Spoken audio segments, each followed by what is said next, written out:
Asante sana Mheshimiwa Mwenyekiti kwa kunipa nafasi hii adhimu na mimi niweze kuchangia mawili matatu kwenye mpango wa miaka 50 ya maendeleo ya nchi yetu ya Tanzania. Kwanza kabisa namshukuru sana Mwenyezi Mungu kwa kuniweka hai mpaka leo hii, kwa sababu kampeni zangu zilikuwa na heka nyingi. Lakini pili, namshukuru mwenyekiti wangu wa Chama cha Mapinduzi Dr. Samia Suluhu Hassan kwa kupitisha jina la Clayton Revocatus Chipando Baba Levo. Watu wengi waliongea, lakini sasa hivi nadhani akikaa anaona raha, kwa sababu anaona mambo yanayoendelea jimbo la Kigoma mjini.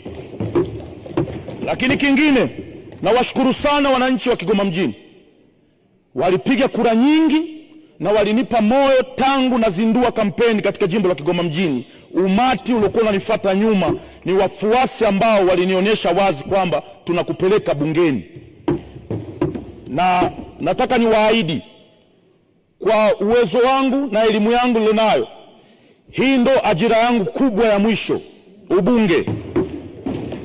Nitawatumikia kwa nguvu zangu zote kuhakikisha na kuwa mbunge bora katika bunge hili la Jamhuri ya Muungano wa Tanzania. Baada ya shukrani, naomba nimpongeze waziri wangu, mzee wangu Kitila. Kitila ni mmoja kati ya magenius. Mimi nilikuwa na Kitila zamani, tulikuwa naye Chadema, tulifukuzwa wote. Kama anakumbuka, tulifanya press pale pamoja kikundi chetu. Sasa tuko kwenye chama kikubwa, Chama cha Mapinduzi. Mungu akujalie sana.